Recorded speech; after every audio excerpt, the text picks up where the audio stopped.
En fin, entonces, hoy corresponde estudiar el capítulo 7 de Lucas ya. Nos habíamos quedado la anterior semana en el final del 6, ¿no es cierto? Con esta interesante, digamos, con esta interesante enseñanza del Señor Jesús respecto de cómo identificar a alguien que no es propio, ¿no es cierto? Especialmente con miras a la enseñanza, digamos, con miras a que los discípulos sepan cómo ponerlo en marcha cuando ya les toque en su momento dirigir a la gente, ¿no es cierto? Entonces, ahora, sin mayor preámbulo, vamos a empezar con el capítulo 7 de Lucas. Y bueno, entonces, una vez más, como sabemos, este capítulo 7 de Lucas, o digamos todo el Evangelio de Lucas y el de Mateo, pero el de Lucas más bien que es uno de los posteriores, digamos, de los tres sinópticos, es el último de los tres sinópticos, o sea, de Marcos y de Mateo y Lucas, ¿no es cierto? Siempre toma alguna inspiración respecto de los anteriores, ¿no es cierto? Y aquí vamos a ver dos pasajes que están también recogidos en Mateo y en Marcos, principalmente este tema de la fe del centurión, ¿no es cierto? Y quisiera que digamos que ya le hemos bautizado, ¿no es cierto? Ya le hemos nombrado con este nombre de la fe del centurión. Si yo les pregunto a cualquiera de ustedes que me cuente la historia de la fe del centurión, seguramente me podrán decir algo así como cuenta la historia de un centurión romano, ¿no es cierto? Que tenía un siervo enfermo al que quería mucho pero no se sentía digno de que el Señor Jesús vaya y lo que termina diciendo es que mande el Señor la palabra porque él comprendía que también que él era una persona de autoridad, ¿no es cierto? Y que por eso si es que él mandaba y daba la orden desde donde esté, la orden llegaba, ¿no es cierto? Y el Señor Jesús se sorprende, lo alaba y ocurre el milagro, ¿no es cierto? Entonces, vamos a ver aquí por qué. Porque Lucas presenta algunas novedades, digamos, en la historia. Recuerden que Lucas nos dice que él ha investigado un poco más la historia, ha preguntado un poco más del asunto, ¿no es cierto? Y pues, ahora presenta la versión, digamos, final de lo que él pudo investigar. Y dice así, ¿no? Como tenemos en la Reina Valera, dice. Vale la pena decirlo, ¿no? Esto está en Mateo 8, perdón, en Mateo 5, a ver, entonces, en Mateo 8, versículo 5 al 8, ¿no es cierto? Y dice, a ver, dicen en Lucas, después que hubo terminado todas sus palabras, al pueblo que le oía entró en Capernaum, y el siervo de un centurión a quien éste quería mucho estaba enfermo y a punto de morir. Y cuando el centurión oyó hablar a Jesús, le envió unos ancianos de los judíos, rogándole que viniese y sanase a su siervo. Y ellos vinieron a Jesús y le rogaron con solicitud, diciéndole, es digno de que le concedas esto, porque ama a nuestra nación y nos edificó una sinagoga. Y Jesús fue con ellos, pero cuando ya no estaban lejos de casa, el centurión envió a él unos amigos, diciéndole, Señor, no te molestes, pues no soy digno de que entres bajo mi techo, por lo que ni aún me tuve por digno de venir a ti, pero di la palabra a mi siervo y será sano. Porque también yo soy hombre puesto bajo autoridad y tengo soldados bajo mis órdenes, y digo a este ve y va, y al otro ven y viene, y a mi siervo haz esto y lo hace.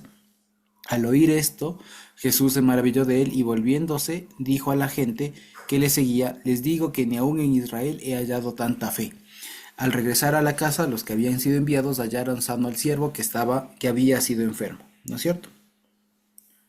Entonces, bien, como les decía, primero este pasaje no está en Marcos, está en Mateo, en el capítulo 8, el versículo 5 en adelante, ¿no es cierto? Y como nos cuenta Mateo, fíjense ustedes, les voy a leer ahora lo de Mateo. Dice así, entrando Jesús en Capernaum, vino a él un centurión rogándole y diciendo, Señor, mi criado está postrado en casa, paralítico, gravemente atormentado. Y Jesús le dijo, yo iré y le sanaré. Respondió el centurión y dijo, Señor, no soy digno de que entres bajo mi techo, solamente di la palabra y mi criado sanará, porque también yo soy hombre bajo autoridad.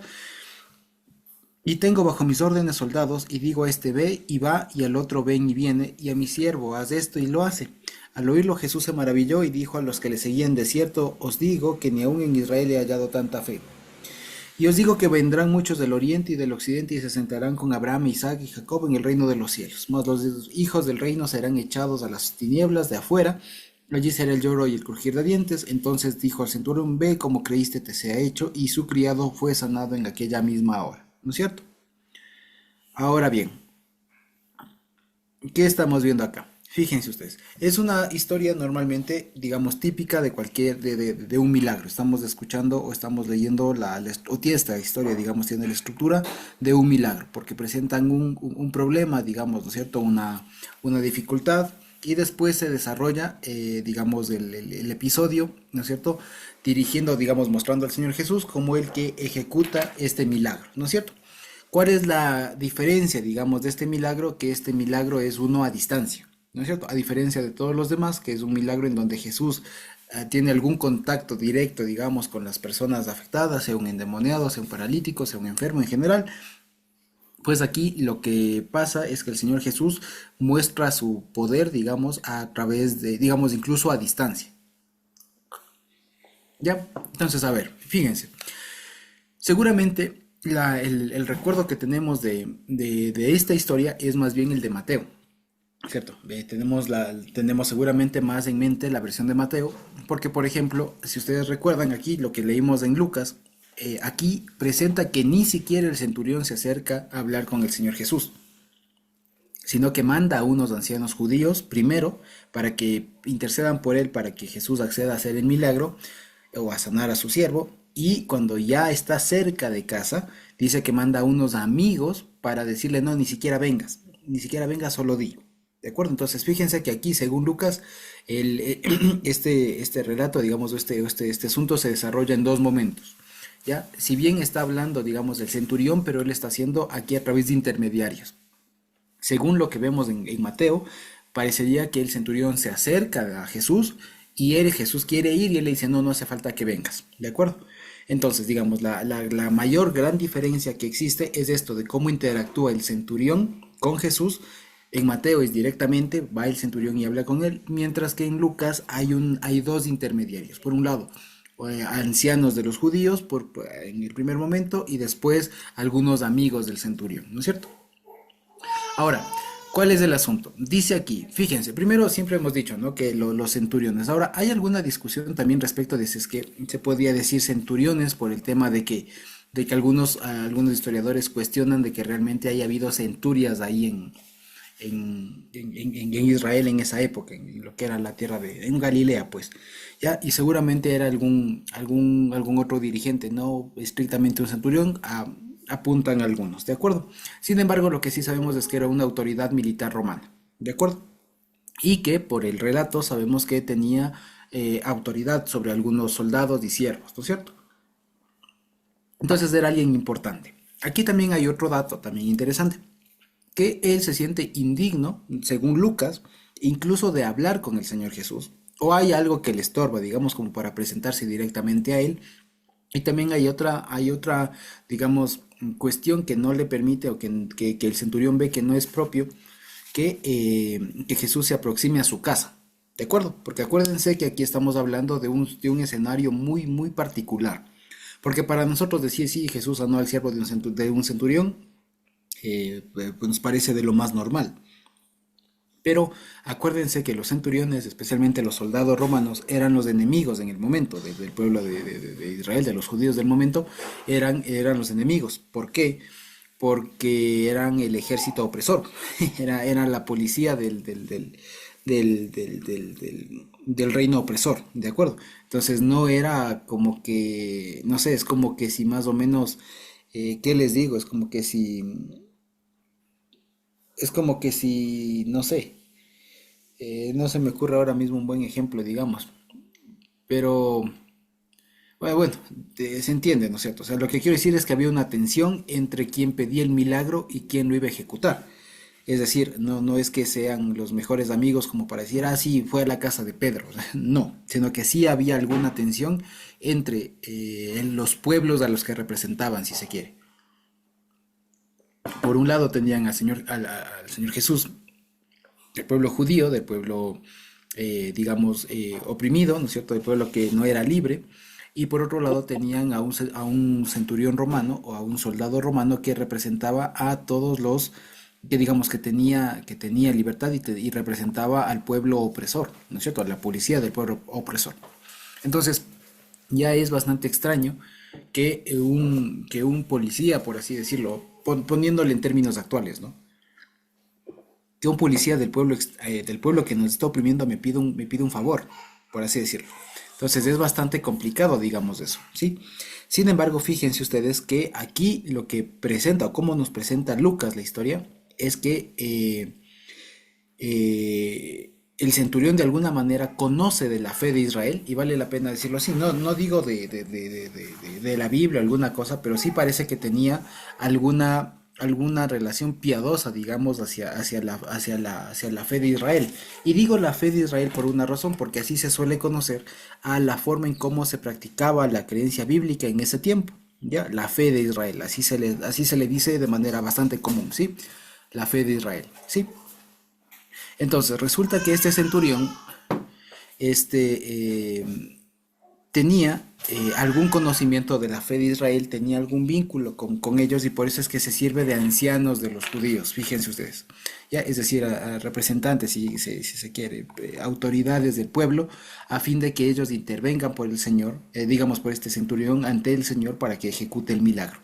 Entonces, fíjense que no es primero, digamos, lo primero que valdría, digamos, notar acá es una cosa, porque es cierto que, digamos, geográfica o étnicamente eran enemigos. Los romanos y los judíos no tenían razones para llevarse. El uno era el opresor del otro, entonces, ¿cómo van a estar de amigos y cómo todavía se van a pedir favores entre ellos? No daba para que sea una relación, digamos, muy armoniosa. Ahora, ¿qué hace que el Señor Jesús, digamos, intervenga? ¿Qué es lo que hace que el Señor Jesús intervenga? Digamos, y decida actuar y decida ser favorable con la petición de este centurión. Hay una condición, digamos, y esto es lo que está detrás de todo este pasaje, ¿de acuerdo? Que nos sirve mucho incluso hasta ahora. Y es lo siguiente. ¿Qué puedo decir yo? Qué puedo determinar yo? ¿Qué elementos puedo identificar yo para decir que una persona es hermana o es merecedor, es digna de que yo pueda ser favorable con él, digamos, con esta persona, ¿no es cierto? Porque si lo veo así, como les digo, de primera vista, resulta que el Señor Jesús tenía todo para negarse, para decirle, ¿cómo tú me pides, como un centurión romano me pide, que yo le haga un milagro?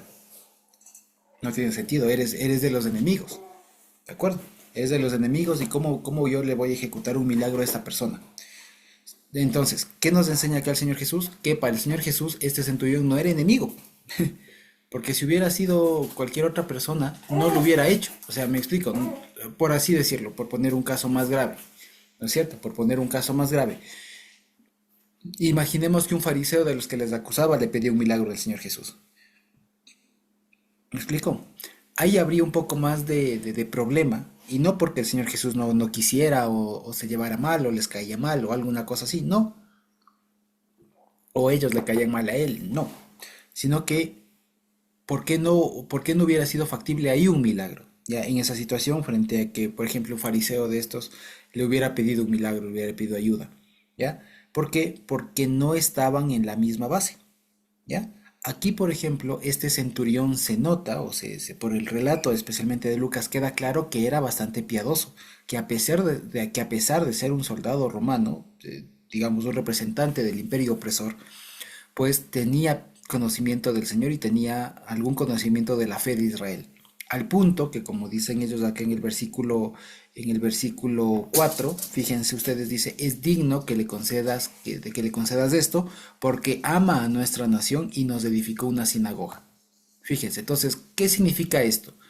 ¿Qué significa esto? Fíjense, esto es lo que nosotros llamamos testimonio. ¿Ya? No era cualquier centurión, vale la pena decirlo.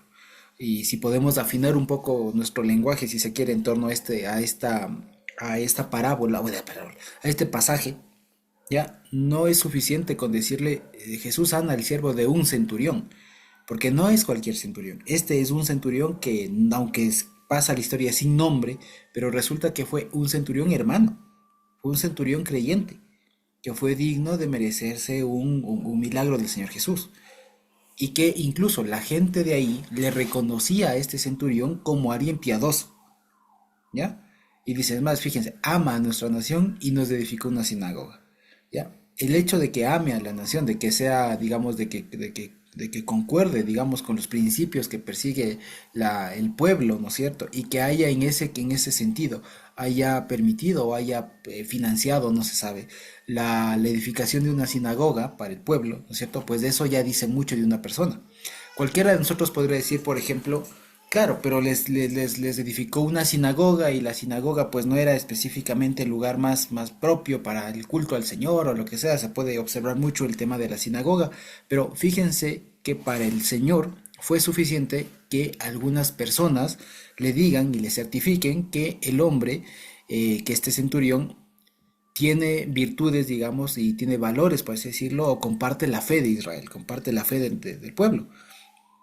Para muestra, no persigue al pueblo, o sea, lo ama, lo cobija si se quiere, y además había edificado una sinagoga. ¿De acuerdo? Entonces, si ustedes se fijan, esto es lo que nos da la base a nosotros incluso para saber cómo actuar aún hoy en día. ¿De acuerdo? Por lo siguiente, ¿cómo nosotros podemos saber cómo ser propicios con alguien, digamos? Primero, no solamente por lo que nos dice la persona, sino por lo que los demás dicen de él. Acuérdense que justo acabamos de venir leyendo el pasaje este de el famoso de por sus frutos los conoceréis.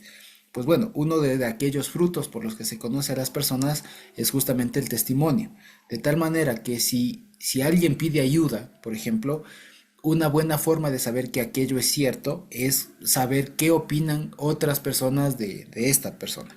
¿De acuerdo? Entonces fíjense, preguntando por el testimonio, digamos, por cómo es que se desenvuelve hacia el pueblo, en este caso, ya se tiene algunas credenciales de este centurión que le permitieron al Señor Jesús poder ejecutar el milagro, digamos, o por así decirlo, que le dieron señales, digamos, o deja sentado de que esta persona que era posible, era factible hacer el milagro con esta persona. ¿De acuerdo?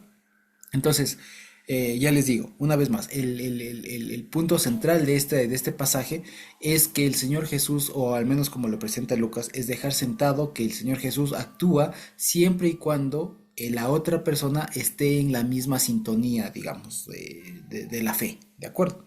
Eso básicamente. Y que en este caso Lucas nos deja mucho más claro que una forma de comprobar aquello es preguntando, o sea, recabando el testimonio de gente que le conoce a esta persona.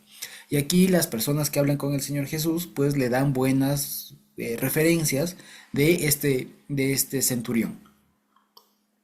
Por ello, fíjense si seguimos leyendo, dice, ¿no? Jesús fue con ellos, pero cuando ya no estaban lejos de casa, el centurión envió a él unos amigos diciéndole que no se moleste en vendiendo, ¿cierto? Porque no es digno de que entre en el techo, ¿ya? Y dice, por lo que ni aún me tuve por digno de ir a ti. Entonces, fíjense ustedes, cada palabra que dicen las personas que hablan en nombre del centurión, pues resulta que son, digamos, en su favor, ¿no? Son en favor del testimonio del centurión específicamente, ¿de acuerdo? ¿Por qué? Porque el centurión sabe que no es, digamos, se siente él demasiado indigno, digamos, de la presencia misma del Señor Jesús. Es decir, él sabía, él estaba consciente más o menos de con quién estaba hablando. A diferencia de muchos otros, incluso fariseos y todo lo demás, digamos, de la época, que más bien procuraban matarle. Él, en cambio, dice, no soy digno ni siquiera de que entres de mi casa. Entonces, cada palabra que van dejando, o digamos que van compartiendo, que van comunicando los mensajeros diferentes de este centurión, pues hablan cada vez mejor de esta persona. ¿Me explico? Eso es algo muy bonito que se ve aquí. Entonces le dice, primero mandé el mensaje con otras personas porque no, ni yo mismo me siento digno de hablar contigo, mucho menos de que vengas a mi casa. Pero eso, por ejemplo, que podría ser entendido incluso ahora como falsa modestia, ¿no? De no, no, señor, no vengas, no, no hace falta, no, ¿para qué? O alguna cosa así. Pues resulta que aquí está la razón fundamental de todo esto, que es lo que le sorprende, por así decirlo, ¿no? Al Señor Jesús. Y le dice, pero ¿por qué no hace falta que vengas? Le dice, ¿por qué? Porque no hace falta que vengas. ¿Por qué? No porque no quiero que vengas. Una, porque no me siento digno, no, no, no hace falta. Y segundo, porque en realidad no hace falta que vengas. ¿Ya? Dice, ¿por qué? Porque dice, porque yo también soy un hombre puesto bajo autoridad y tengo bajo soldados bajo mis órdenes. Y si le digo al uno que vaya, va, y al otro que venga, viene. Y si le dice al siervo que haga una cosa, lo hace. Entonces, fíjense ustedes, aquí por eso es que el Señor Jesús se sorprende. Este razonamiento que hace aquí el centurión es el éxito de todo, digamos, ¿ya? Y si nosotros pudiéramos tener, por eso es que el Señor Jesús dice, es que esto no se ve ni en Israel. O sea, esto tiene que haberlo entendido una persona que está en esa situación. Y claro, no se va a entender sino solamente desde el lado militar, por así decirlo.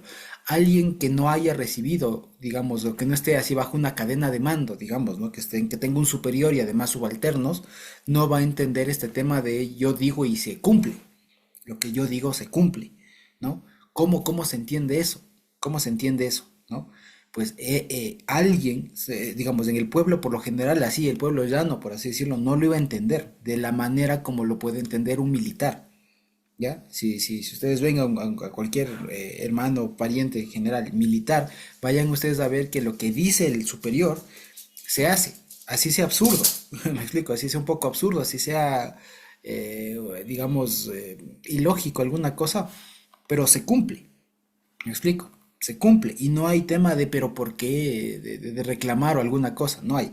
Hay casos en los que sí, el famoso caso de desobediencia debida, pero esos son casos muy, muy extremos, pero por lo general, en los lugares como la milicia o la policía, en donde hay una cadena de mando, o sea, hay superiores y esos tienen jerárquicos inferiores y así, pues ahí lo que manda es justamente eso, esas estructuras así, digamos, sirven justamente para identificar la autoridad. ¿De acuerdo? ¿Yo por qué obedezco? Porque es mi superior. ¿Me explico? ¿Y el superior por qué obedece? ¿O por qué manda? Porque el superior de él le autorizó. ¿Me explico? ¿Y a mí por qué me hace caso mi subalterno? Porque es que a mí mi superior me mandó. Entonces hay una cadena de mando. ¿Me explico? Hay una cadena de autoridades, si se quiere. Entonces el único que podía y que tenía esto claro porque era su día a día era el soldado romano. Fíjense ustedes, o sea, por eso les digo, un pescador como Pedro o un mercader, un estudioso como Pablo incluso, no lo pudo haber dicho mejor y no lo no lo podían haber visto porque es que no estaban acostumbrados a eso. Esto es algo que solamente lo comprende, digamos, con mucha claridad alguien que vive bajo ese estilo de vida, bajo ese régimen, digamos. Por eso es que de pronto para nosotros, como solemos decir, ¿no? Los civiles, nos cuesta un poco el tema de entender la autoridad. ¿Explico? Para nosotros, para cualquiera de nosotros, haría falta, digamos, que el Señor Jesús venga, le toque, le abrace, le sienta, le caliente, para que entonces ver si es que ahí sí verificar que ahí sí vino, me explico. Pero en cambio, para otra persona que está acostumbrada y que sabe y cómo funciona una cadena de mando, y que si es que el jefe dice, donde sea que lo diga, esa orden llega y se cumple. ¿Me explico? Entonces, para mí, por ejemplo, yo uno que está en la vida civil, ¿no es cierto? A lo mucho en una empresa, en una compañía, alguna cosa así, digamos, ¿no? Una entidad pública, etcétera. No tenemos esa rigidez, no tenemos ese tema de lo que dijo fulanito y llega así, o bueno, a veces sí, ya, pero no es lo mismo, digamos, que la misma, el mismo nivel de rigidez, por así decirlo, que tienen las órdenes en el ámbito militar, en el ámbito más de este lado, ¿no es cierto? Entonces, fíjense, solamente una persona que sabe cómo funciona una cadena de mando, sabe cómo funciona la autoridad. Por eso es que el único que podía entender de mejor manera esto y no nos pudo haber dicho de otra manera mejor fue este centurión. ¿De acuerdo? Entonces fíjense, de ahí viene la virtud de esto. Ahora, si ustedes se fijan, lo único que este centurión está dejando sentado es algo que todos de alguna manera ya lo podríamos intuir, ¿no es cierto? O sea, si es que el Señor Jesús es Dios, ¿cómo no se va a cumplir su palabra así la diga en la China? ¿No es cierto? Pero es que eso para nuestra mente humana y civil además, ¿no es cierto? Pues suena un poco complicado, porque para nosotros, como les decía, o sea, falta que nos digan ahí, que nos topen, que ahí, que esté ahí, nos falta como un poco más de seguridad, digamos, ¿no es cierto?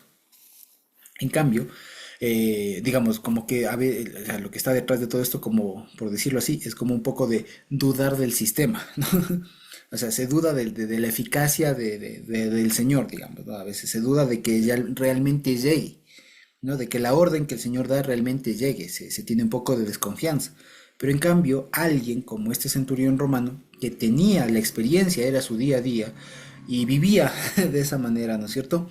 Resulta que cuando se enfrenta al Señor Jesús, le dice, mira Señor, no hace falta ni que vengas, porque yo sé cómo funciona la cosa. Ya, yo trabajo así, yo vivo en esto.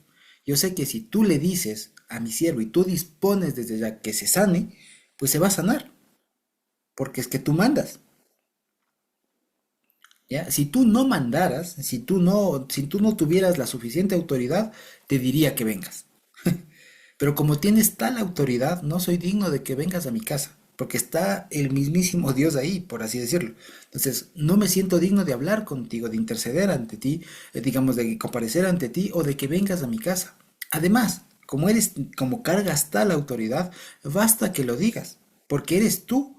Si lo dijera cualquier otra persona, lo dudo. Y ahí sí necesito alguna otra cosa más que venga y lo disponga ahí.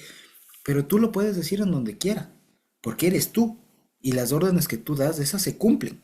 Lo que está enseñándonos entonces, como solemos decir, no, la fe del centurión no es solamente una cuestión como tal vez de pronto se suele enseñar, ¿no? De que sí, es que el centurión tuvo mucha fe, tanta fe que obtuvo un milagro del Señor a distancia. No, no solo eso, o bueno, sí pasó eso, ¿no? Pero en realidad es por otra cosa, por un cambio de mente, por un cambio de mente. Y fíjense ustedes, como muchas veces les he comentado, el Señor Jesús, a pesar de, digamos, de que aquí vino con apariencia de siervo y muy humilde y todo lo demás, no dejó de tener autoridad. Y eso es algo que lo enfatiza mucho Lucas en todo lo que hemos leído. Él tenía autoridad y poder. Y eso es algo que solamente tiene Dios. De tal manera que aquí el centurión nos dice, oigan, después de todo, o sea, lo que ya nos dice a nosotros, o sea, lo que nos está hablando a nosotros de esta parábola, este pasaje a nosotros hoy en pleno año 2025, es, oigan, resulta que no se olviden que el Señor Jesús es Dios y es la máxima autoridad sobre nosotros. De tal manera que si es que Él dispone algo, no va a haber nada ni nadie que se interponga en el camino. Tengan esa seguridad, ¿ya? Tengan esa seguridad, pero ¿por qué? Porque es que Jesús, el Señor, es el único que tiene toda la autoridad necesaria para que eso se cumpla, ¿ya? Él es el que está en la cabeza de toda la cadena de mando de los cielos, ¿ya? Él es el que tiene toda la autoridad. De tal manera que si es que Él dice tal cosa, eso va y se cumple. O sea, no hay por qué dudar. Y además, hay que ser, digamos, como se dice, como decir, proporcionales, recíprocos. Hay que ser recíprocos, o sea, hay que ser bastante congruentes, digamos, con ese nivel de autoridad con el que el Señor tiene.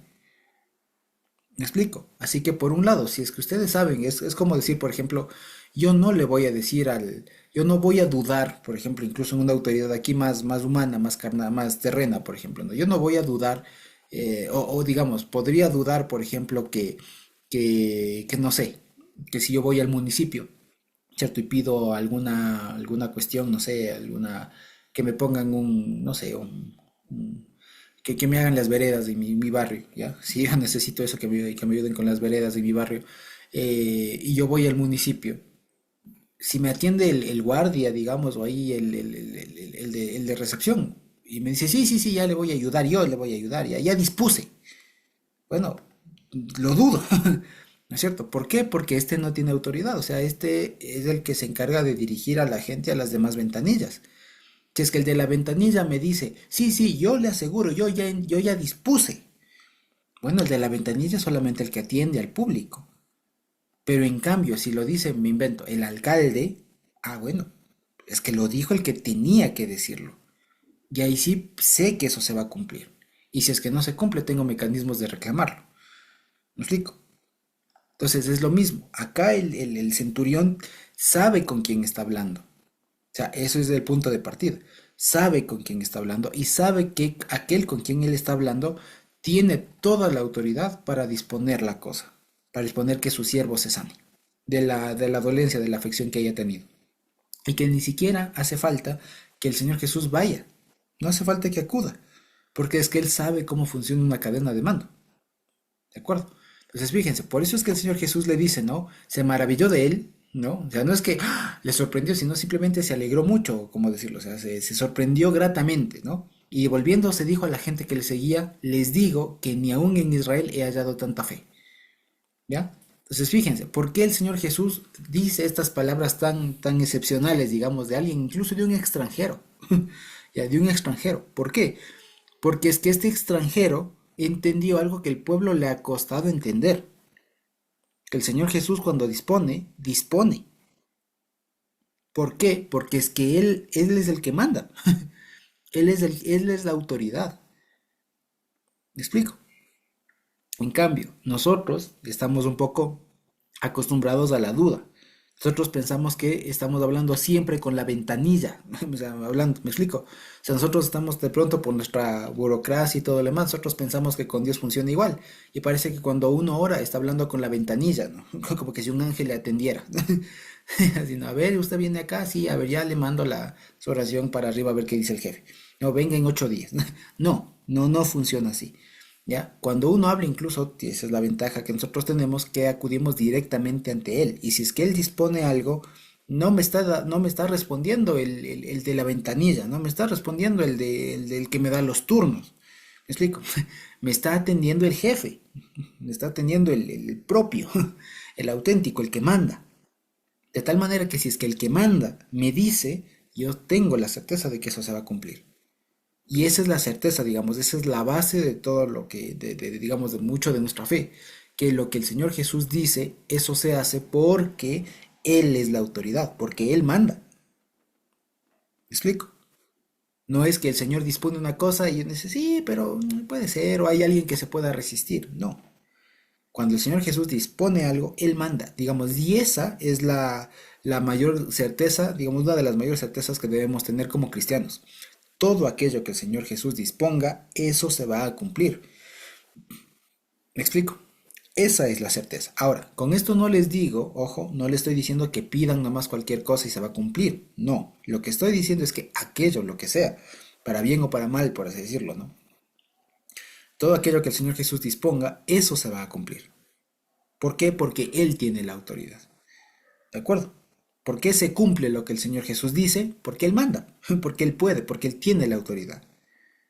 Eso es lo que está en el fondo de esto, o sea, que nos quede bien sentado en la cabeza, así que no nos olvidemos jamás, que jamás nos olvidemos de que el Señor Jesús es el que manda y que cuando Él dispone algo, eso se va a cumplir. ¿Me explico? Así como que si fuéramos militares, así, ¿me explico? ¿Ya? Eso es la cosa, y digamos, esa es la maravilla, digamos, es la maravilla nuestra, que cuando el Señor Jesús dispone, sabemos que eso va a ser así porque Él manda y no hay nadie que le haga cambiar de parecer a Él, no hay nadie que le pueda sobornar, no hay nadie que pueda interrumpir esa orden, interrumpir que se ejecute esa orden, ¿cierto? Eso fíjense. Por eso es que el Señor Jesús aquí se alegra, se sorprende gratamente, ¿no es cierto?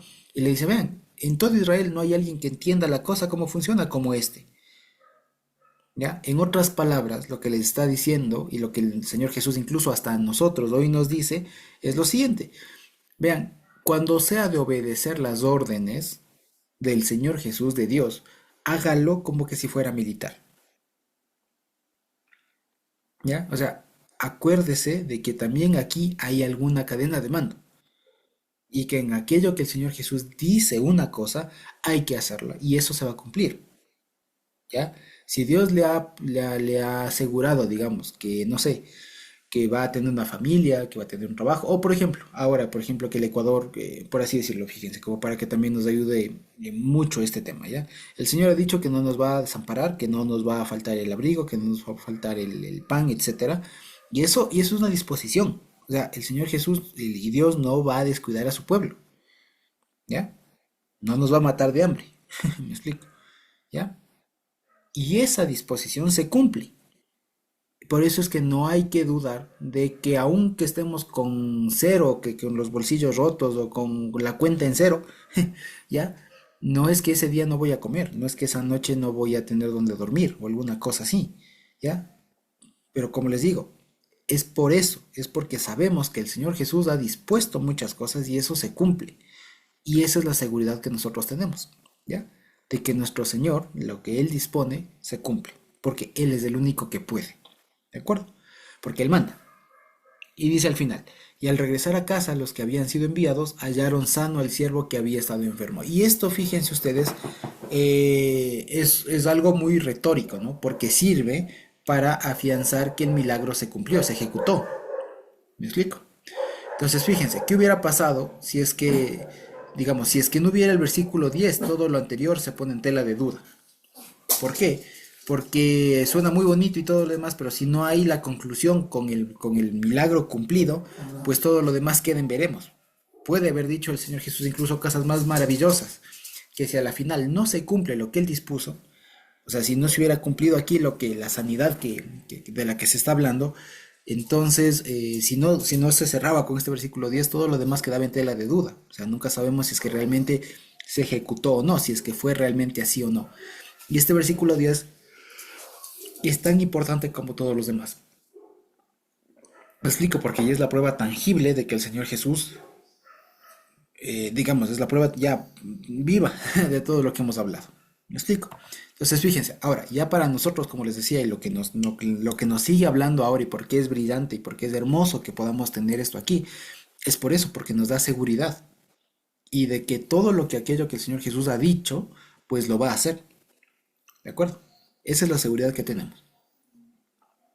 ¿Ya? Y cuando el Señor Jesús en su bondad tenga, digamos, a bien cumplir algo de sus promesas o alguna de sus promesas o algunas de sus promesas en nuestras vidas, lo que hay que hacer es hacerlo del versículo 10. ¿Me explico? ¿Por qué? Porque por lo general, y esto es una, y a veces suele ser una mala práctica, digamos, ¿no? A veces una mini deficiencia que podemos tener. Y es que a veces uno le pone mucho énfasis, digamos, ¿no? A la petición, al requerimiento y todo lo demás. Y cuando cumple el Señor Jesús, después ya nos olvidamos y nos olvidamos de confesar que el Señor ha cumplido. Y nunca nos olvidemos que tan importante es el ruego inicial, la solicitud, el requerimiento, la petición inicial, digamos, ¿cierto?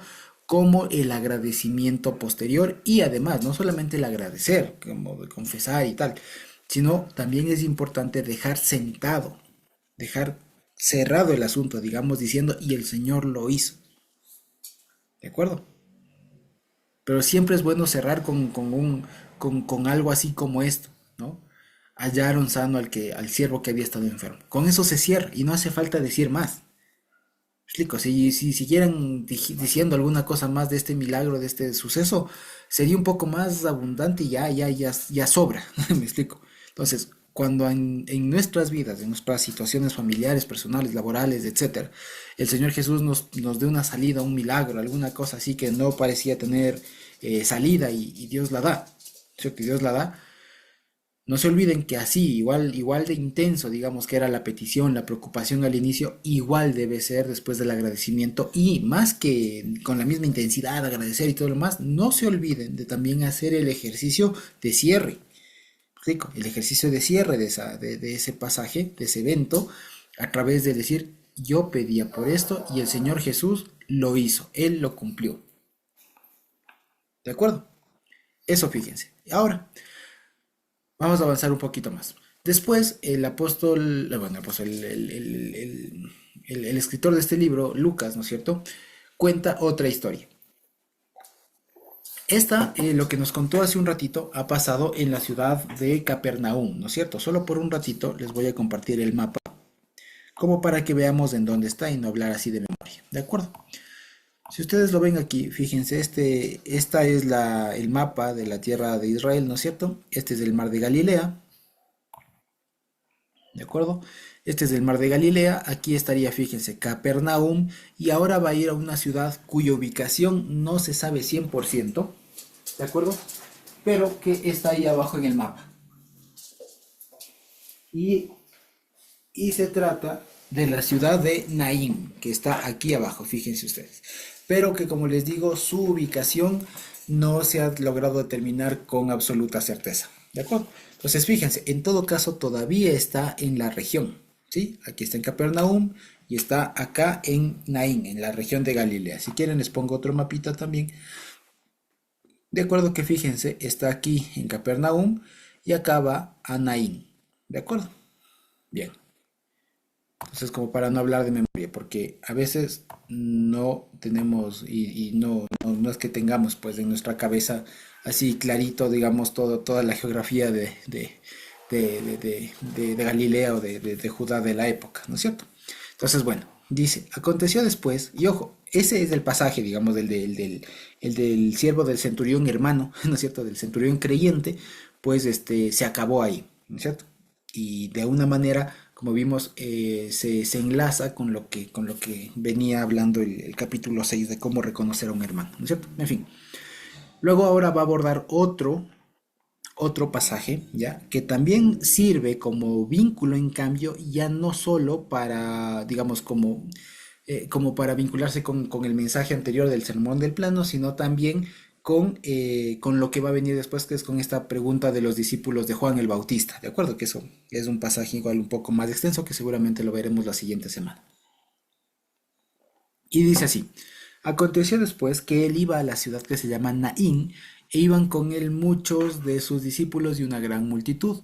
Cuando llegó cerca de la puerta de la ciudad, he aquí que llevaban a enterrar un difunto, un hijo único de su madre, la cual era viuda, y había con ella mucha gente de la ciudad.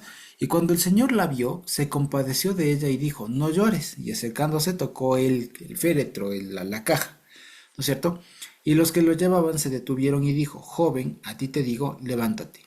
Entonces incorporó el que había muerto y comenzó a hablar y lo dio a su madre y todos tuvieron miedo y glorificaban a Dios diciendo, un gran profeta se ha levantado entre nosotros y Dios ha visitado a su pueblo. Y se extendió su fama, la fama, ¿no es cierto?, por toda Judea y por toda la región de alrededor. Muy bien, digamos así, a ver, ¿qué se puede entender de aquí de este pasaje? Así de manera muy general, digamos la, la conclusión, digamos así, ¿qué se puede decir? Muy más sencilla, digamos, que se puede extraer aquí, puede ser la siguiente. El Señor tiene poder para levantar aún entre los muertos, ¿no es cierto? ¿De acuerdo? Y si lo vemos así, digamos, este vendría siendo uno más de tantos testimonios de milagros que ejecutó el Señor Jesús mientras estuvo aquí en la tierra. Y si es que lo veo solamente desde esa perspectiva, pues resulta que no abona mucho, digamos, ¿no?, a la historia. Además, vale la pena decirlo que este pasaje no tiene paralelo en otro evangelio. Es solamente aquí que se cuenta este pasaje, esta historia de esta resurrección, digamos, que hace el Señor Jesús. ¿De acuerdo? Hay algunas cosas, digamos, que se podrían ver aquí, si se quiere ver de manera un poco simbólica, ¿no? Si se quiere ver un poco de manera simbólica, pues claro, podríamos encontrar algún significado como el único hijo de su madre y el Señor Jesús lo levanta. Cualquiera de nosotros puede decir, bueno, sí, esto se parece a aquel pasaje, por ejemplo, de Eliseo cuando resucita igual al hijo único de una mujer, a la que le acogió, que se acuerdan que está en una haftará, ¿no es cierto? Entonces alguien dice, bueno, igual está haciendo el Señor Jesús su dote de profeta, etcétera, levantando. Hay alguna alusión a ese tiempo antiguo de los profetas y demás. Y si le queremos ver todavía un poco más de simbolismo, ¿no es cierto? Cualquiera de nosotros podría, digamos, identificar o encontrar un símbolo diciendo, bueno, el hijo único muerto era, no sé, qué sé yo, como está en Galilea, pues las 10 tribus, ¿no es cierto? Y la madre que llora, la madre viuda, además sería Israel o alguna parte así, entonces estaba llorando por su hijo y él viene y lo levanta, entonces es una profecía, o es una alusión a que el Señor Jesús levantará a las 10 tribus perdidas o alguna cosa así, ¿me explico? ¿Se puede hacer algo así? Se puede, ¿ya? Estaría mal, creo que no del todo, pero creo que no es del punto. ¿Me explico? Creo que no es del punto. ¿Por qué? Porque incluso, por ejemplo, si es que fuera por este tema de las dos casas y no sé qué, resulta que eso en realidad eso es algo mucho más moderno. En la época bíblica no había como tal este tema de las dos, en la época del Señor Jesús, digamos, no estaba tanto en ciernes de este tema de las dos casas, así como normalmente solemos decir, o no había tanta necesidad de, digamos, de ocultar, si se quiere, tanto una referencia a algún evento del regreso de las 10 tribus perdidas, de los gentiles, alguna cosa así. En realidad, cuando el Señor Jesús quiere hablar de eso, lo dice de manera directa, ¿ya? Y no hace falta camuflarle tanto, digamos. Entonces, si no es así, ¿cuál es el asunto? ¿Ya? ¿Cuál es el asunto aquí que hace digamos, cuál es el propósito entonces de que se presente esta historia aquí? ¿Ya? Y esta historia aquí, fíjense, hasta ahorita el Señor Jesús había tenido experiencia, digamos, se había enfrentado a algunos supuestos, digamos, algunos casos muy difíciles, paralíticos, gente enferma en general, endemoniados, lo que vemos acá, una sanidad a distancia, o sea, cosas, si lo vemos así, bastante difíciles.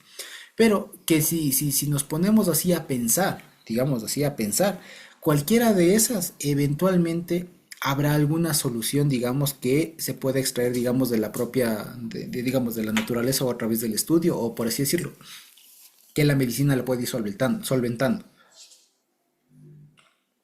¿Me explico? ¿Por qué? Porque, por ejemplo, donde antes, ¿qué quiero decir? Y esto como para que podamos ver cómo es que, cómo es que va cambiando la situación, cómo van cambiando las circunstancias. Por ejemplo, para lo que en su momento en la Biblia, por ejemplo, hablan de esto de epilepsia o de algunos de los males, por ejemplo, por ejemplo, algunos tipos de lepra, incluso que podría haber habido en la época, resulta que ahora, ya en nuestros días hoy, para mucho de eso hay tratamiento. De tal manera, por ejemplo, que ya no haría falta necesariamente un milagro de ese tipo. ¿Me explico? ¿Por qué? Porque es que la medicina ha avanzado. ¿Ya? Por ejemplo, si es que a alguien le dolía mucho alguna cosa que le parecía que le explotaba adentro, pues bueno, ahora ya hay operaciones. ¿Me explico? Y esto no quiero decir con esto que entonces eso va relegando la obra del Señor. No, sino que simplemente digamos, nos muestra una realidad y es que en ese momento histórico, pues hacía falta, digamos, que el Señor Jesús intervenga, digamos, o mostraba el Señor Jesús su poder, especialmente en esos casos en donde la medicina hasta el momento no había avanzado. Pero cuando la medicina ya avanza, ¿no es cierto? Parece, como les decía, que el Señor Jesús se va quedando sin campo de acción. Y el asunto es que eventualmente, y esto les digo así, eventualmente la medicina y sigue avanzando a pasos agigantados cada vez más, con operaciones laparoscópicas, con nanotecnología, con no sé qué, con un montón de cosas que es muy fácil ahora, o digamos es cuestión mayormente de plata, ¿no es cierto?, de recursos, a veces encontrar la solución a alguna afección. Hay algunas que todavía no se tienen, pero la ciencia, incluso la medicina, espera pronto llegar a alguna solución. Lo que quiero decir es que puede ser incluso que la medicina avance a curar todas las enfermedades, por así decirlo. Ya puede ser que la medicina actual avance, pero este pasaje de aquí muestra algo que la medicina jamás va a poder hacer, ¿ya? Y es revivir un muerto. Y es más, si queremos ser mucho más técnicos, revivir un cadáver ya en estado de putrefacción, ¿ya? Eso es algo que la medicina no lo va a lograr hacer. Que si es que alguien se muere, por ejemplo, ahora y lo ponen ¿cómo se llama esto? En criogenización, en no sé qué cosas, pues no va a lograr hacer la medicina revivirlo. Me explico, porque son procesos biológicos que la vida, digamos, cuando un cuerpo, un cuerpo humano está vivo, hay muchas cosas que están funcionando y que cuando se muere, cuando se corta el flujo de sangre, cuando se corta la actividad neuronal, cuando se corta todo el movimiento, digamos, que hay propio de la vida, eso es irreversible. Me explico, es irreversible. Entonces, resulta que aquí el Señor Jesús, y para eso sirven estos pasajes, este pasaje en específico de esta resurrección de este hijo único, ¿no es cierto?, de una madre viuda, resulta que sirve para demostrarnos incluso a nosotros que para aquello que la medicina actual y cualquier medicina del mundo no tiene, no alcanza todavía, digamos, para el Señor Jesús eso no es ningún problema. ¿De acuerdo? Pero ojo, ¿cuál es el supuesto? Y siempre veamos en esto, porque normalmente estos pasajes suelen utilizarse a veces de mala manera. ¿Cuál es la mala manera? Que a veces hay alguna persona enferma, ¿no? A veces con enfermedades muy críticas y la intención enseguida es te declaramos sano y tú te vas a levantar y no sé qué, y sanidad y no sé qué, y amén, y aleluya, y sano, y sano, y sano, y sano. Y como que si Dios tuviera el propósito de sanar a medio mundo, ¿me explico? O como que si Dios tuviera la obligación además de sanarlo y así, y hacer mucha bulla y tal, alguna cosa. Y no, resulta que esto, fíjense ustedes, aquí tiene un supuesto. El Señor la vio, es decir, que lo haya considerado, lo analice y se compadeció de ella.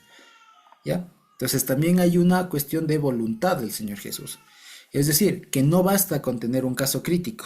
¿Me explico? Puede ser, hay muchas personas, incluso hermanos en alrededor del mundo y alrededor de la historia, que han tenido casos de enfermedades, situaciones crónicas y que no se han sanado y que no han sido sanos, que no recibieron el milagro, por así decirlo. ¿Ya? Y eso por qué y todo lo demás es por una sencilla razón, por la misma razón que la que está arriba, que el Señor Jesús, Él decide cómo obra y cómo no obra. Él sabe cuándo es útil, cuándo sirve un fin mayor que la sola sanidad de una persona, ¿ya? O más bien dicho, por así decirlo. Y digamos aquí, pero para decirles esto mejor les digo de una manera más amplia. Para uno que está ahí en la familia, ya para uno que está ahí medio cercano al enfermo, ya, y a la situación de la familia, para uno es un dolor enorme, ¿cierto? Es enorme, es horrible, es una situación que no se le desea a nadie y tal. Pero ahora fíjense ustedes qué implica, ya, o sea, qué efecto tiene una sanidad de ese tipo a una persona, digamos que una sanidad puede afectar, digamos, o sea, puede influir en un círculo de unas 50 personas, por ejemplo. A diferencia de un milagro como este, en el que ha afectado o sirvió para testimonio de miles y millones de personas a lo largo de la historia. ¿Cuál es más valioso? ¿Se me explicó? Eso también explica, eso también es una forma de entender por qué el Señor Jesús incluso a veces sana a algunas personas y a veces no sana a otras personas.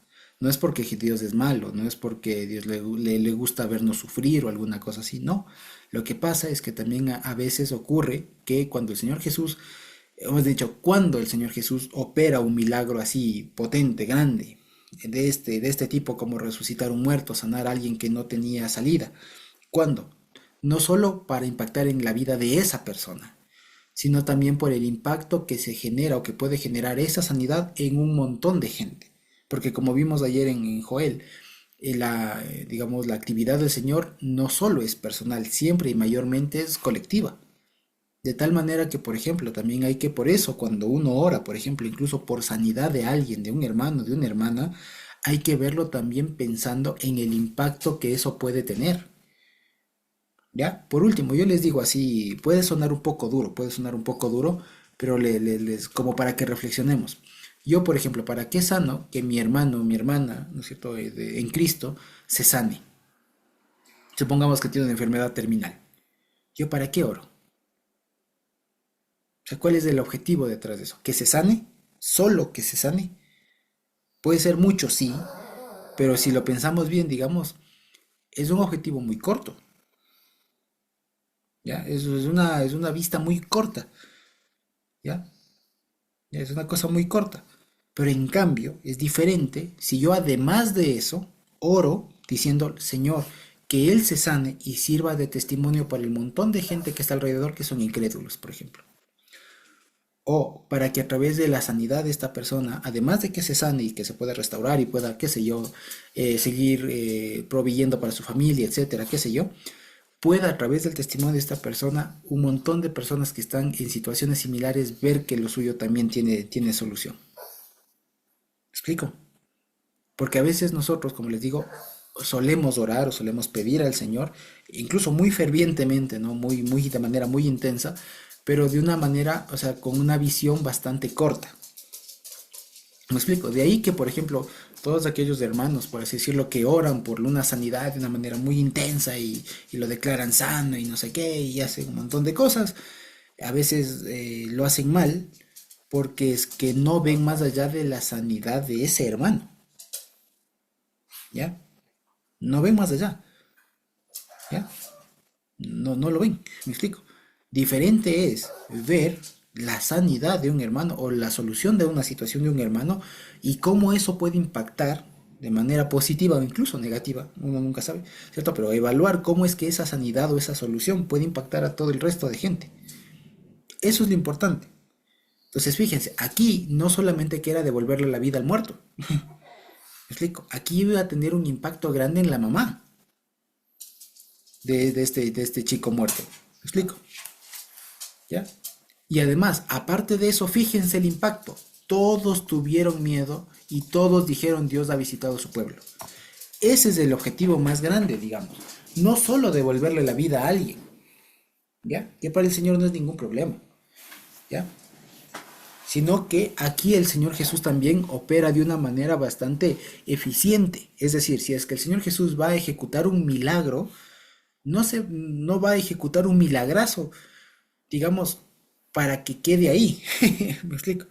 Sino que Dios aprovecha, digamos, una situación, especialmente las más críticas, para mostrar algo mucho más grande, para lograr algo más que la mera sanidad. ¿Me explico? Que solo el milagro a la única persona. ¿Me explico? Sino que aquí se genera, fíjense, un evento un poco más grande. Si es cierto que le devuelve la vida a esta persona, a este chico, vive de nuevo. ¿Qué se gana con eso? Claro, que el hombre pueda seguirse desarrollando, etcétera, cumpla sus sueños, cumpla sus metas, qué sé yo, ¿ya? Luego, el siguiente impacto más grande, fíjense, que impacta más, ¿no es cierto? O sea, que tiene más alcance el milagro es porque le ayuda a su mamá. Porque es el milagro no tanto para él, sino para la madre. Rico, había una madre viuda, ¿no es cierto? Único hijo. Entonces, ¿qué pasa ahí? La perjudicada con la muerte del guagua era la mamá, suponiendo que era niño, ¿no? Del muchacho, del chico. ¿Cierto? Era la mamá. De tal manera que el milagro, fíjense, impacta mucho más en la mamá que en él mismo, que en él mismo resucitado.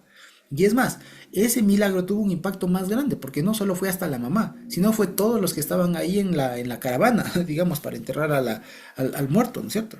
Estaban todos ellos y dijeron, es cierto, aquí hay un gran profeta y Dios nos está visitando.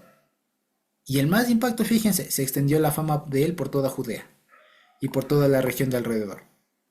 ¿Me explico? Fíjense cómo es el impacto y ahí se entiende por qué el Señor Jesús hace un milagro.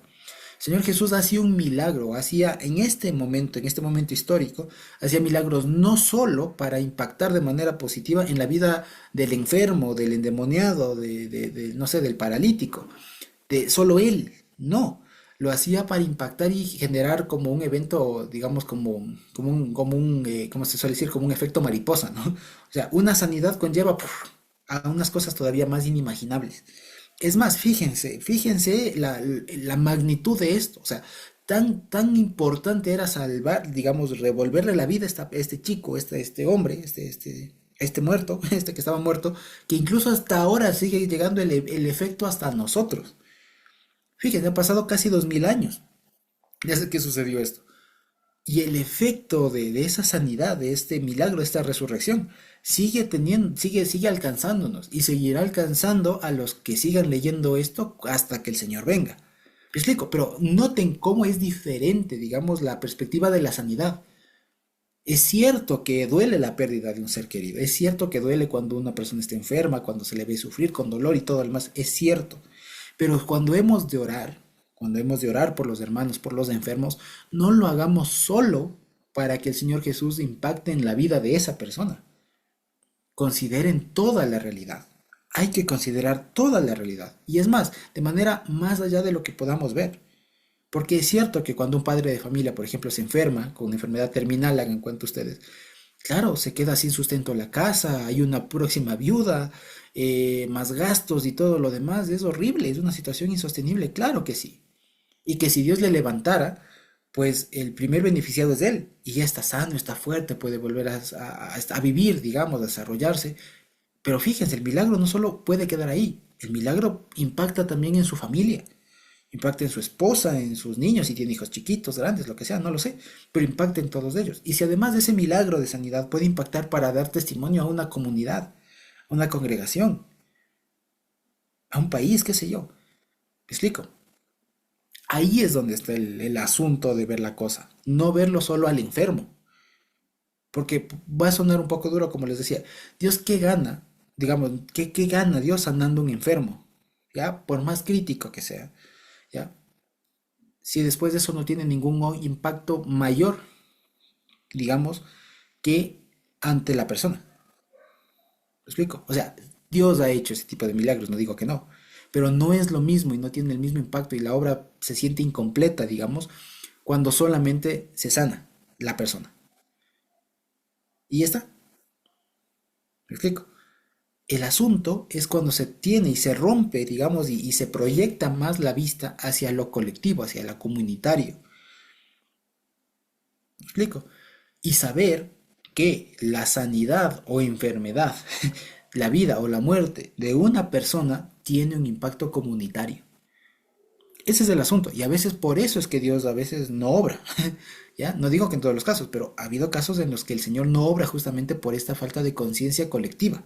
Porque a veces el Señor sana a mí, yo, solito, a mí, porque como me duele, ¿no? Y sí, el dolor es fuerte y todo lo demás, pero también hay que pensar cómo mi sanidad impacta a los demás.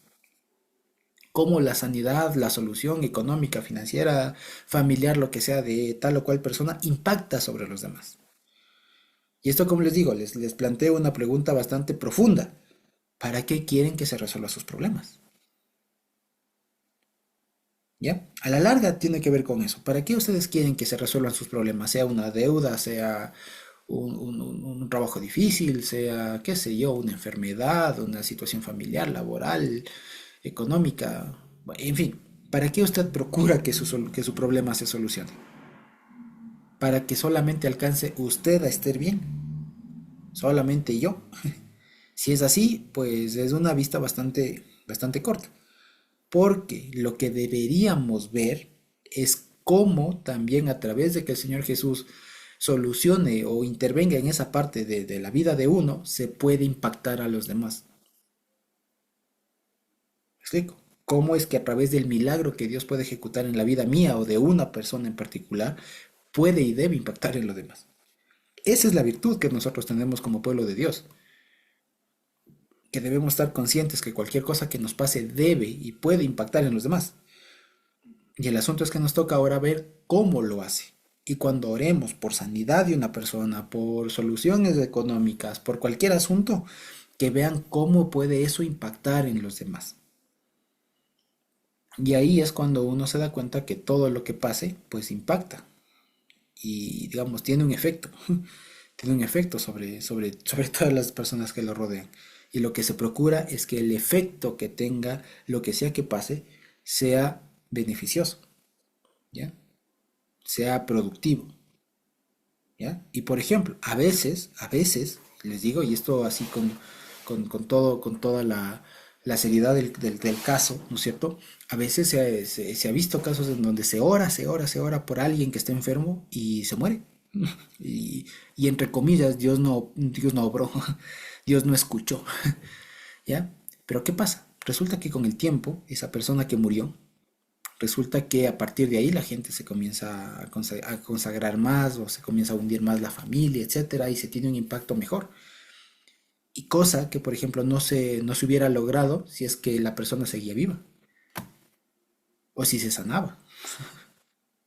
¿Me explico? Entonces, por eso les digo, hay que barajar y eso les digo, esto nos lleva a ser bastante conscientes y a tener bastante ánimo de análisis, ¿ya? De pensar bien. O sea, si yo oro porque alguien se sane, porque alguien resucite o por cualquier cosa, lo hago, pero no solamente pensando en esa situación o porque a mí o solamente a él le beneficia, sino hay que ver todo, hay que ver bastante bien todo. Si no, acuérdense siempre el ejemplo que se suele poner del rey, creo que es de Ezequías, ¿no? El que estaba con una pena de muerte, por así decirlo, ¿no? Con una enfermedad mortal, y después le conceden unos años extras, y en esos años extras de vida, pues termina equivocándose de manera garrafal. ¿Me explico? Entonces, a veces uno dice, bueno, si es que la persona más bien no se sanaba, pues hubiera sido más beneficioso. ¿Me explico? ¿ya? Y esto, como les digo, no es fácil decirlo, es bastante difícil y es bastante duro, especialmente ya cuando uno está cerca de la persona enferma o uno es el enfermo, uno es el afectado. Pero lo que quiero decir es siempre, por más dura que sea la situación, o sea, más bien dicho, las situaciones más duras son las que eh, más análisis merecen, ¿ya? Hagan cuenta, por ejemplo, si no, esto se aprende incluso, por ejemplo, de los médicos, ¿ya? O sea, un médico, ya, o un cirujano, lo que sea, un médico en general, piensa mucho, se estudia mucho cuando hay un caso difícil, cuando viene una enfermedad nueva o hay una complicación o hay alguna cosa así. Pero es cuando más lo analizan. ¿Me explico? No cuando más se lanzan a abrir todo el cuerpo. ¿Me explico? Entonces hay que tener también esa precisión de cirujano, digamos, de saber que si yo intervengo aquí, hago un corte aquí, puedo, por querer hacer un bien, causar un mal mayor. ¿Me explico? O sea, si es que mejor hago el corte no por aquí, sino por acá. O sea, me explico, tener esa capacidad de analizar todo, especialmente en los momentos más críticos, ¿ya? Especialmente en los momentos más críticos. Y buscar, procurar de parte del Señor que lo que uno esté pidiendo tenga un impacto beneficioso sobre todo su pueblo. ¿De acuerdo? Fíjense, eso es a lo que nos lleva, a eso es a lo que nos lleva, a la final. Y lo que se procura después de todo esto, que la fama del Señor siga creciendo. Me explico, que es algo que además, digamos, nos debería un poco también de preocupar, si cabe el término, a nosotros, que hoy no haya la fama del Señor. En esa época había. Acuérdense cuando el pueblo de Israel salieron de Egipto y estaban la Rahab, la ramera, Rahab allá en Jericó escuchó de la fama del Señor que salieron de Egipto. Escuchó, llegó allá. ¿Me explico? Ahora casi no se escucha de la fama del Señor. Ahora la fama del Señor parece que está opacada por un montón de cosas. Y Dios permita que también nos conceda el vivir algunas cosas, ¿no? Y que a través de las cosas que nos toque vivir, quiero decir, podamos incrementar la buena fama del Señor. Y se difunda la fama del Señor. Que el mundo actual sepa que la fama del Señor no ha quedado para allá, para los tiempos de hace miles de años, sino que la fama del Señor y el buen nombre del Señor sigue vigente. Sigue vigente. Y eso, fíjense, es algo que hoy ya no se tiene mucho en cuenta. ¿Ya? Uno a veces quiere, como les digo, a lo mucho cuando uno quiere, o cuando las iglesias en general se reúnen para predicar, se hace como para llamar más gente. Explico. Pero no se hace para la fama del Señor, en pro del nombre del Señor, en pro de que se escuche de que hay un Dios vivo, de que hay un Dios poderoso, un Dios que escucha, que perdona, que ama, que quiere ver bien a su gente. No hay. Ahora hay bastante poco y creo que a partir de todo esto, ya para ir terminando, creo que el Señor nos está haciendo también ver todo esto para que en medio de todas nuestras dolencias que todos tenemos, nuestras afecciones, problemas, podamos compartir también y difundir la fama del Señor. ¿Me explico? Fíjense que esto es hermosísimo. Ser unos grandes difusores de la fama del Señor. A partir de eventos trágicos, a partir de eventos muy difíciles, a partir de eventos difíciles, dolorosos. Bueno, en esos hay que ser muy analíticos para que el fin, digamos, uno de los objetivos últimos sea difundir la fama del Señor y que hoy en nuestros días se pueda difundir también la fama del Señor y ya no sea, y sean como en aquellos días de antaño cuando digan, sí, yo escuché que hay un Dios, que alguien le sanó, que alguien hizo tal cosa, pero sea real, sea vívido y no solo sea de estos shows que lastimosamente ahora se puede llegar a ver, ¿no? Sino que sea algo realmente palpable y que seamos esos portavoces también de ese nivel de poder del Señor, que en ese tiempo, fíjense, levantó un muerto, sanó a un montón de gente, liberó a endemoniados, caminó sobre el mar y todo el más, que esa fama, ese conjunto, digamos, de cosas se difundan, ¿ya? Y esto, como les digo, se logra a través de casos concretos, ¿no es cierto?, de intervención del Señor Jesús, de testimonios, y justamente eso, de compartir el testimonio, ¿ya? Por ejemplo, ayer nuestra hermana Eugenita nos contó algo que le había pasado hace mucho tiempo, pero lo tenía ahí guardado, tenía una perla guardada, ¿no es cierto? Y así estoy seguro que lo tenemos nosotros, todos, testimonios y cosas que incrementan la fama del Señor. Y con ello incrementa también la confianza que nosotros tenemos. Por eso les comentaba, siempre es bueno que podamos compartir, que cuando nos veamos compartamos a alguien. no creo que el Señor no haya hecho algo en la semana, que no nos vimos. Me explico, siempre es bueno eso. Y si es que no, coméntenlo. Para eso también está el WhatsApp, para eso también está el canal, el chat que tenemos. Con toda libertad, siéntanse con la confianza de compartir. Hoy el Señor hizo una maravilla. Y compártanlo, porque así se difunde. Así se difunde, así nos damos aliento unos a otros. ¿Me explico? ¿Sí? Para eso está. Y si lo puede hacer con su vecina, con su hermano, con su tía. O sea, la idea es así. Pero cosas concretas, ¿ya? Concretas, actuales y tal. ¿Me explico? Esa es una cosa maravillosa, que es como se hacía ahí, que es como se incrementaba la fama del Señor por todo lado. Fíjese, para la final, para eso está. Para dejar testimonios de que también Dios sigue vivo ahora, que Dios sigue actuando de la misma manera, incluso más que antes. ¿De acuerdo? Fíjense. Y finalmente, ahora sí, ya para terminar, estos dos pasajes o nos vinculan directamente con la pregunta que van a hacer los famosos discípulos de Juan respecto de si eres tú el Mesías o no. Porque justo antes de esa pregunta nos habrá introducido a dos pasajes que hablan de sanidad y de resurrecciones, cosas que solamente se le atribuían a Dios en el Antiguo Testamento. ¿Me explico? Entonces nos da dos pasajes, dos eventos, ¿cierto? Que responden indirectamente a la respuesta digamos, a la pregunta de los discípulos de Juan. ¿De acuerdo? Entonces fíjense ustedes también además cómo tuvo genialidad también Lucas para ir armando todo esto, inspirado por Dios evidentemente, pero cómo él lo fue armando, ¿ya? Porque fíjense, como les decía, cómo lo arma Lucas, ¿no? Este episodio de la fe del centurión romano hermano, ¿cierto? Pues se vincula con el último pasaje del Sermón del Plano y cómo este mismo pasaje de la fe del centurión hermano, ¿cierto? Del centurión creyente, junto con esta resurrección en Naín, pues se vinculan directamente con la pregunta que van a hacer los discípulos de Juan el Bautista. ¿Ya? Entonces fíjense que también hay mucha genialidad en cómo está construido todo. ¿Ya? Que siempre les he invitado y siempre les invito a que cuando leamos la Biblia no hagamos como por años lo hemos hecho, que no está mal, pero ya habiendo transitado lo que hemos transitado, siempre que veamos un pasaje bíblico, interesémonos por verlo en su contexto, un capítulo antes, un capítulo después, unos párrafos antes, unos después, y tratemos de ver cómo es que todo esto se articula. ¿Ya? Y ahí se puede ver mucho más valor que solamente centrarnos en un determinado pasaje, en una determinada historia, un determinado momento.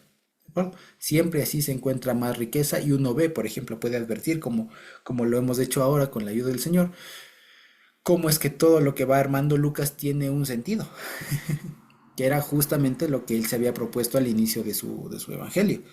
Todo lo que ya se han contado y mucha gente ya lo ha relatado, ahora Lucas lo está recontando de una manera que tenga mayor sentido y se vea.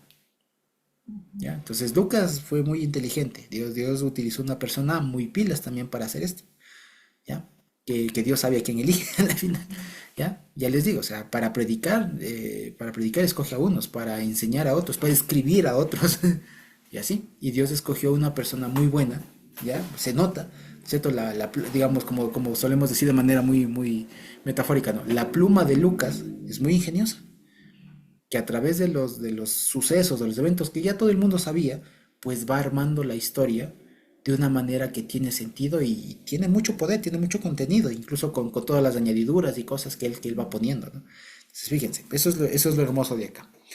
Entonces, hasta ahí. No sé si tenemos alguna pregunta, algún comentario, y si no, ya la siguiente semana continuamos con esta famosa pregunta de los discípulos de Juan el Bautista, ¿no? Entonces, no sé si tenemos algún comentario, alguna pregunta por ahí.